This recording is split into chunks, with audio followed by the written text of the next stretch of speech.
baiklah. Jadi di dalam perbentangan kami ini, kami telah tetapkan kepada 4 objektif.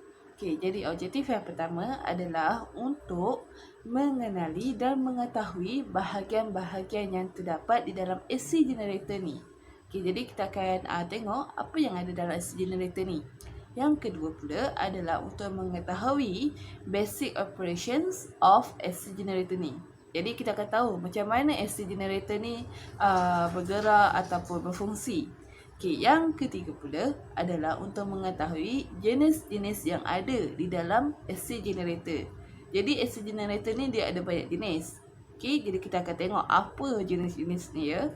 Dan yang terakhir sekali adalah untuk mengetahui aplikasi yang digunakan pada AC generator. AC generator ni apakah application yang menggunakannya. Jadi benda paling asas sekali yang perlu kita tahu di dalam AC generator ni adalah definisinya. AC generator ni merupakan satu mesin yang menukarkan tenaga mekanikal kepada tenaga elektrikal di dalam bentuk alternating current, arus ulang-alik ataupun alternative EMF. Jadi dekat sini kita boleh dapat bezakan antara AC generator ni dengan AC motor. Kalau AC motor tu dia menukarkan tenaga elektrik kepada tenaga mekanikal. Tetapi kalau dalam generator kita, dalam generator ni dia menukarkan tenaga mekanikal. Tenaga mekanikal ni adalah suatu benda yang berputar ataupun bergerak. Kalau dalam generator ni coil lah. Coil tu dia akan berputar, berpusing. So bila dia dah berputar dan berpusing tu, dia akan menghasilkan satu tenaga elektrik. Dia akan menghasilkan alternating current. So itulah maksud AC generator.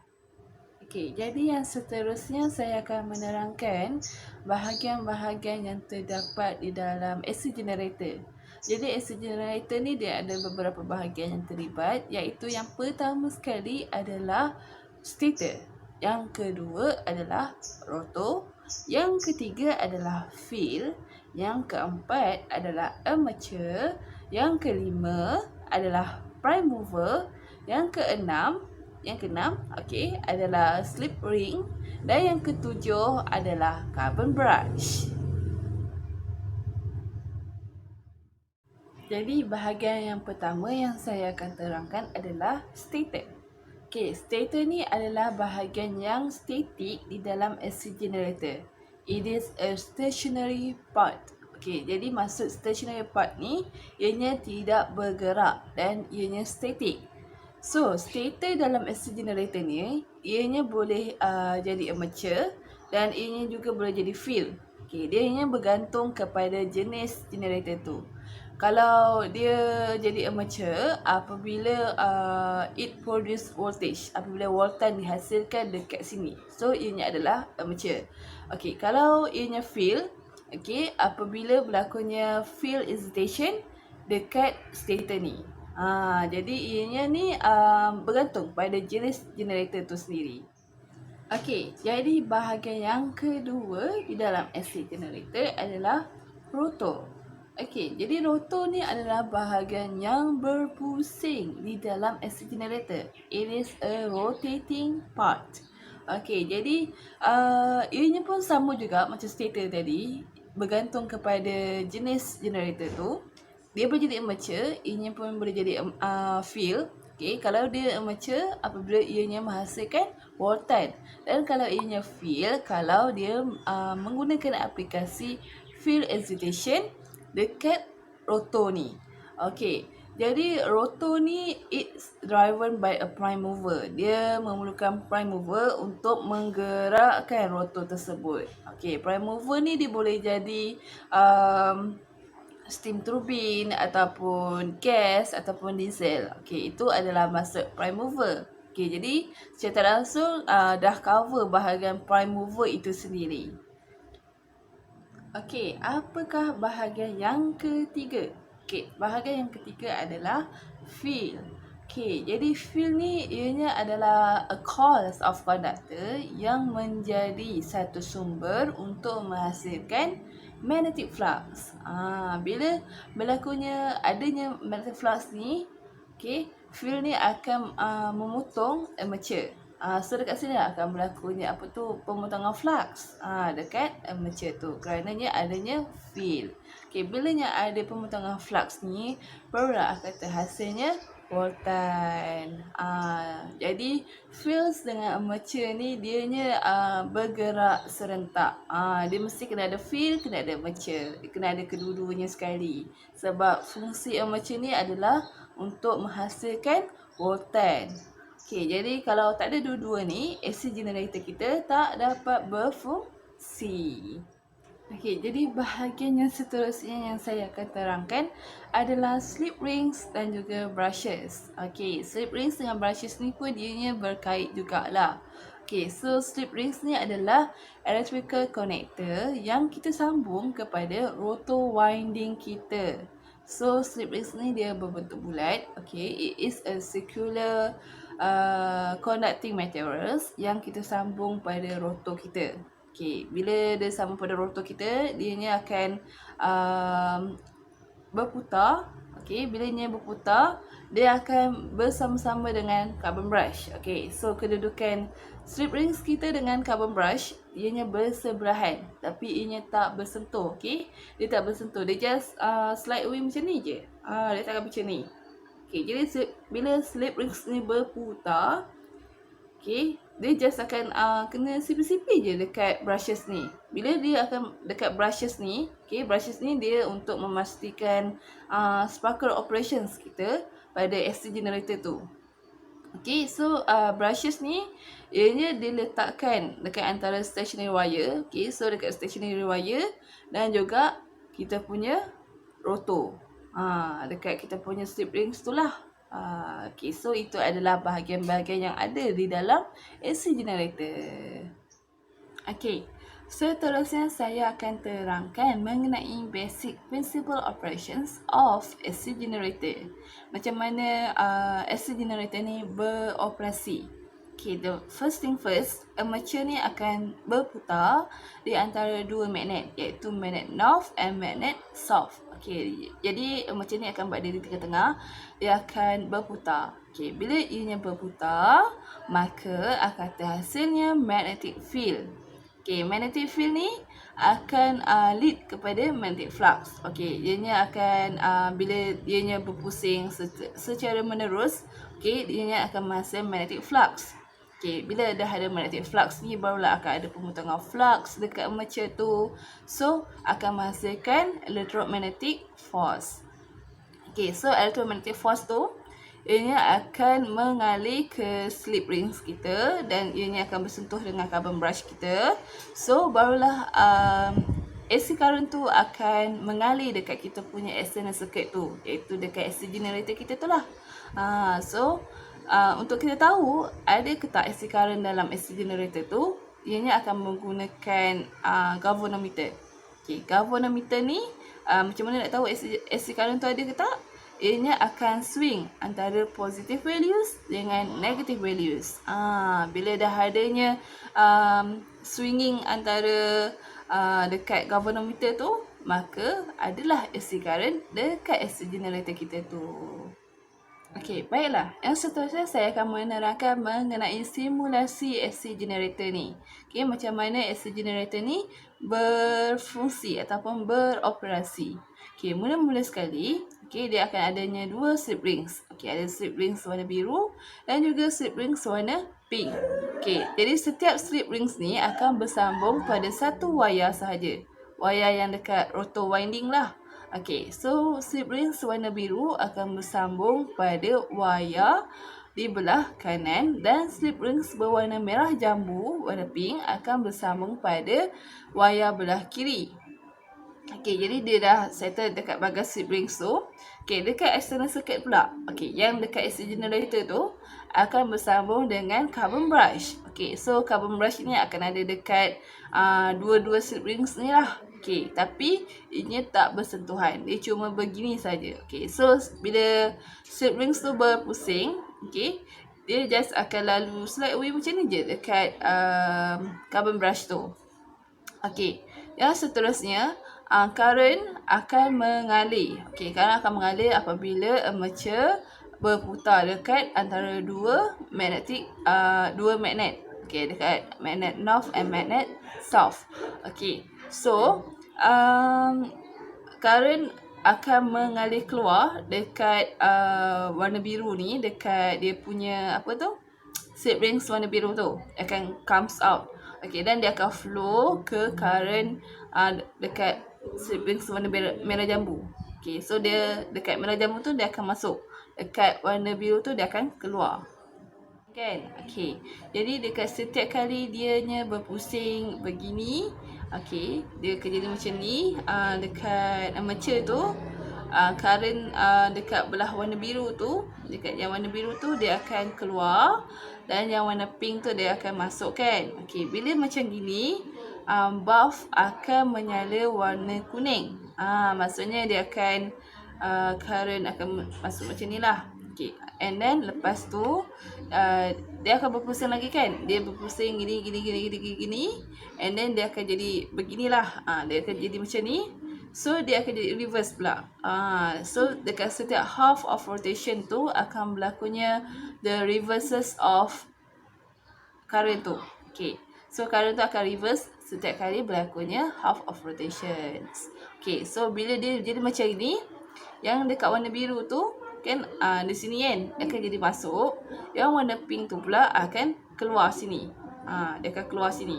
Okey. So maksudnya dekat situ bulb tu akan menjadi warna biru. Okey, jadi bila berlakunya rotation dekat situ, setiap kali half of rotation tu bulb akan bertukar-tukar warna. Dia akan jadi warna kuning, akan jadi warna biru, akan jadi warna kuning, akan jadi warna biru. Maksudnya dekat sini alternating current tu telah dihasilkan di AC generator kita. Okay, let's proceed to type of AC generator. There are two types of AC generator. First is induction generator or asynchronous generator, and the second is synchronous generator. For induction generator, the working principle is similar to a transformer, but there is a difference between a transformer and an AC generator. A transformer is a static device, while induction generator is a rotating device. For speed, induction generator is less than synchronous generator. And lastly, the application of induction generator is generally used in small and also large machine in industries. For example, in small machines, induction generator is used in meat grinders. Okay, next, the second types of AC generator is synchronous generator. For the application of this generator, because of its high efficiency, this type of generator are used in power plant, which is loji jana kuasa. And EMF is induced to the motion of the conductor inside the magnetic flux in the generator. Maksudnya disebabkan oleh pergerakan conductor dan flux magnetic, EMF which is electromagnetic force induced di dalam generator synchronous tersebut. Dan lastly, this generator works on the principle of Faraday's law of EMT induction. Next is specification of machine. For AC generator, there are 5 main specifications that is important in order to use or to know about the generator. First is type of fuels. There is many type of fuels such as diesel, petrol, gasoline, natural gas and others. Maksudnya kat sini user perlu kenal pasti apa preferred type of fuels yang diperlukan untuk AC generator tersebut. Second is portability. User can choose for portable or permanent generator. Okay, third is phase. A generator should never be operated at maximum power output for more than 30 minutes or for periods of time exceeding manufacturer's recommendation. Maksudnya dekat sini user tak boleh gunalah melebihi recommendation yang ditetapkan oleh manufacturers. So dekat sini user boleh pilih untuk guna sama ada AC single phase, AC 3 phase ataupun DC power. Okay, next is application. Untuk application, user perlu kenal pasti apa kegunaan yang kegunaan untuk AC generator tersebut. Maksudnya dekat sini AC generator ni can be used for agriculture, any kind of construction, supply power to ESP motor, which is electric submersible pump, for industrial environment, for mining operation, for power supplies, and automatic transfer switches, and also as a backup power system. So dekat situ kena kenal pastilah apa application yang diperlukan, apa fungsi AC generator tersebut untuk digunakan. Okay, melalui application tersebut user juga perlu tahu the performance generator, frequency and the voltage of the generator. Okay, next is advantages of AC generator. There are 4 advantages. Okay, first is simple design and longer lifespan. Maksudnya kat sini bukti bagi advantages tersebut adalah AC generator senang diselenggara dan tahan lama serta menjimatkan kos. Okay, next is matching voltage is not necessary. Sebab AC generator allows current untuk convert kepada level current lain bagi penggunaan optimal. Okay, yang ketiga, third is power transmission. AC power can transmit hundreds of miles compared to DC because DC is limited to only 1 mile. Okay, lastly, reduce transmission loss. Voltage of AC can be increased and reduced to various thousands of volts using the transformer so that the transmission for a long distance become feasible. Maksudnya dekat sini AC ni boleh meningkat atau mengurangkan volt secara menggunakan transformer. So penghantaran untuk jarak yang panjang maksudnya boleh feasible lah, boleh dilaksanakan. Last point is disadvantages of AC generator.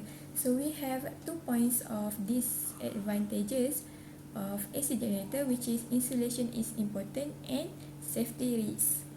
So insulation is important because there is higher level of insulation due to massive level of voltage required. So maksudnya dekat sini disebabkan tahap voltage yang besar diperlukan oleh AC generator tersebut, so penebat tu penting bagi AC generator.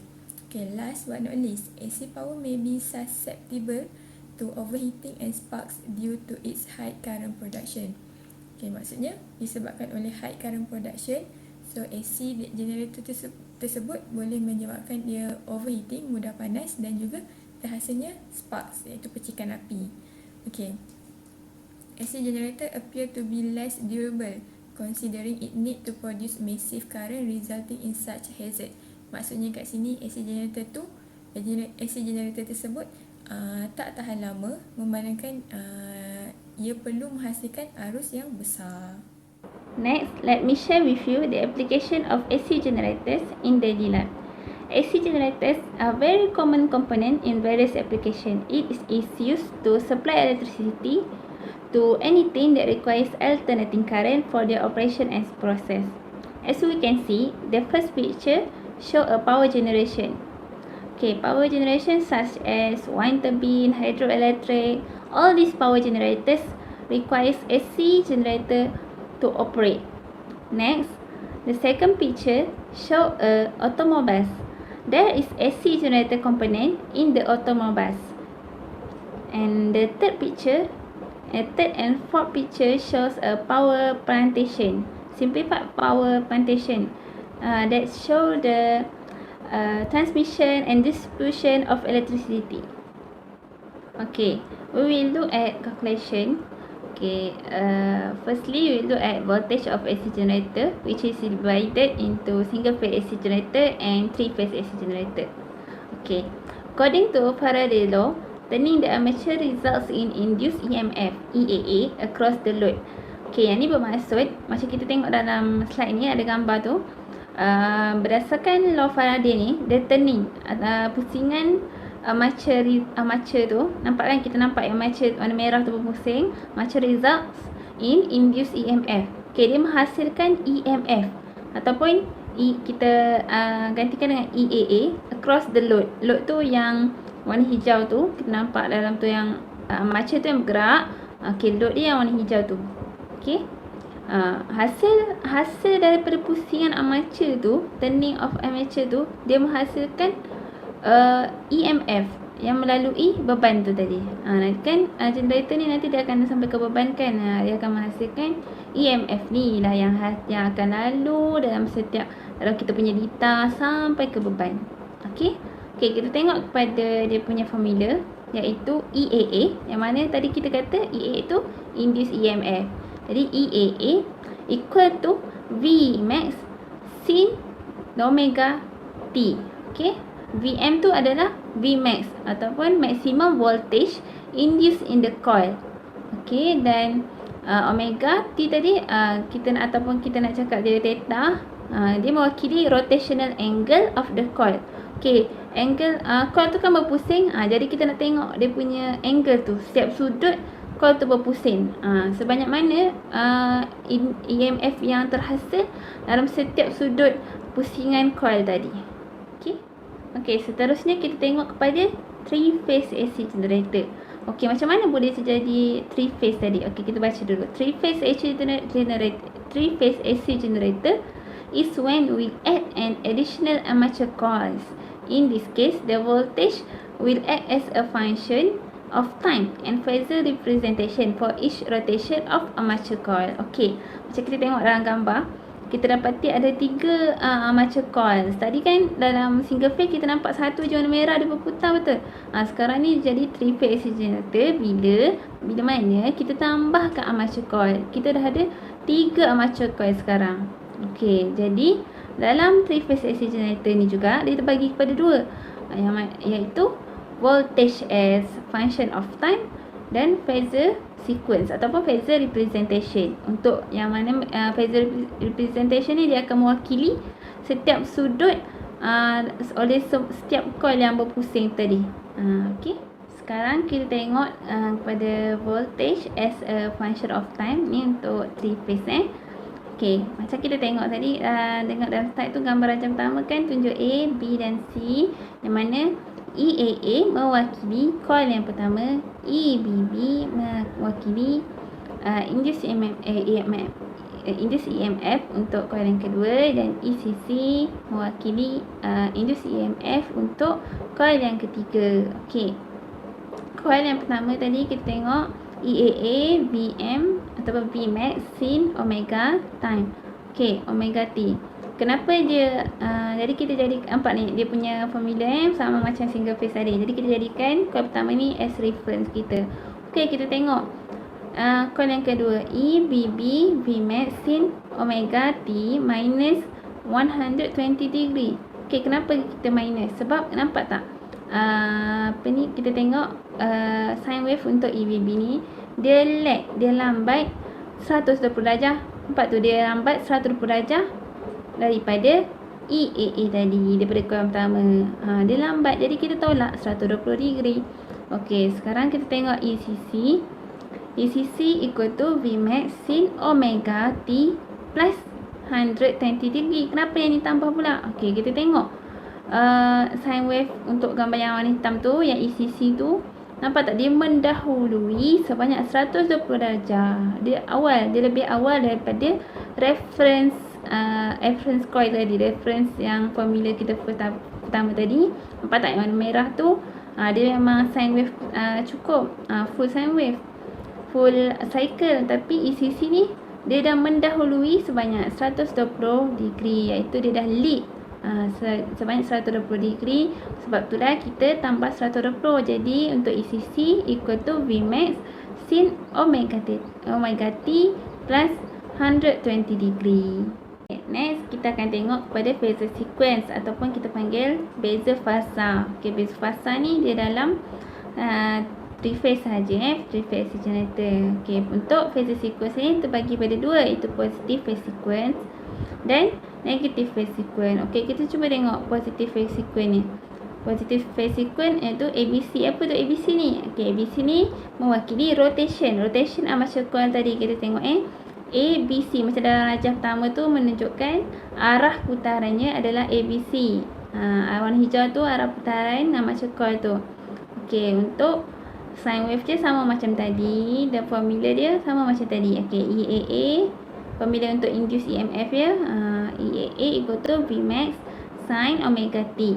Okey, untuk EBB Vmax sin omega T minus 120 degree, dan untuk ECC equal to Vmax sin omega T plus 120 degree. Okey, ni untuk positive phase sequence, iaitu arah putaran dia ABC, ataupun kita panggil rotation dia, direction dia adalah anti clockwise. Okey, next kita tengok pula kepada negative phase sequence ataupun kita panggil ACB. Apa tu ACB? Kita tengok macam gambaran macam pertama ada tunjuk kan, ABC tadi, arah putaran dia adalah secara clockwise, iaitu mengikut urutan A, C dan B. Sebab tu dah kita cakap tu A, B, C, ACB tu. Okay, ni untuk negative phase sequence ni, dia punya rotation dia adalah clockwise. Tapi kita tengok yang ni sebab kita bila dia clockwise, kita cuba tengok dia punya induced EMF, induced current dia, induced EMF dia macam mana formula dia. Okay, Vmax over square root of 2. Sebab tu kita kali dengan beza fasa tu, kali 0 degree. Lepas tu kita cuba tengok ECC. Sebab kenapa dia EAA, lepas tu ECC, lepas tu EBB. Sebab kita cakap tadi negative phase sequence ni dia clockwise, jadi dia terbalik dengan positive phase sequence tadi. Positive phase sequence tadi adalah anti clockwise, yang ni clockwise. Okay, sama macam tadi. ECC tu dia ECC tadi kan dia lag, jadi untuk yang ni kita terbalik. Jadi ECC tu pula dikira lag, jadi sebab tu kita tolak 120 degree. Untuk EBB pun macam tu juga. EBB tu dia lead, sebab tu kita plus 120 degree. Ni untuk negative phase sequence ataupun kita panggil ACB. Sekarang ni kita nak tengok pula generator frekuensi. Okey, dalam AC generator ni generator frekuensi pun kita kena ambil kira. Untuk apa generator frekuensi ni? Sebab kita nak tengok nanti synchronous speed of rotor. Rotor tu apa tadi? Kita dah tengok tadi kan, rotor tu adalah bahagian yang berputar. Okey, the frequency ataupun F of AC voltage is a function of speed of the rotor ataupun N. Speed and RPM Okey, kita tengok formula dia. Omega rotor equal to 2 over poles time 2 pi F. Okey, ni untuk rate per second. Okey, untuk speed kita tengok speed formula dia macam mana? Equal to 120 F tadi frekuensi over dengan poles. Okey, dia dalam RPM. Okey, kejap lagi kita tengok contoh macam mana kita nak cari synchronous speed of rotor. Dalam soalan ni, synchronous speed ataupun speed of rotation of B versus poles for a 60 Hz machine. Okay, dia dah bagi frekuensi dia, iaitu 60 Hz. Okay, tengok formula dia. NP, maksudnya speed equal to 120 F over poles. Okay, kita akan dapat dalam RPM. Okay, macam mana kita nak buat? Dia bagi frekuensi dia 60 Hz dan number of poles dia 6. Okay, jadi kita akan cuba tengok. N equal to 120 kali dengan F. F tadi 60 Hz over P. P tu poles dia, kita dah cakap tadi poles dia adalah 6. Jadi cuba tekan kalkulator, jadi kita akan dapat 900 RPM. Okay, last but not least, okay, kita tengok conclusion. Okay, for the first conclusion, student able to identify and define components of AC generator. Okay, kita tengok tadi ada 7 component yang selalu yang always been used to operate the AC generator, which is field, armature, slip rings, carbon brush, prime mover and stator and rotor. Okay, next, students more understand about the basic operation of AC generator after student get to know the parts of AC generator. Okay, bila student tahu setiap part of generator, jadi kita tahu macam mana dia generator ni beroperasi. Okay, as the basic AC generator, kita tengok the coil is rotated in magnetic field, then current is induced in rotating coil, slip rings is connected to the coil. Next, brushes make continuous contact between external circuit and slip rings, make current flow to the external circuit. Okay, selain tu students learn on how to calculate the speed kan. Kita belajar speed, kita tengok macam mana dia punya phase sequence, kita tengok time domain dia. Okay, jadi students able to calculate the synchronous speed of the rotor. Okay, itu sahaja dari kumpulan kami. Sekian, terima kasih.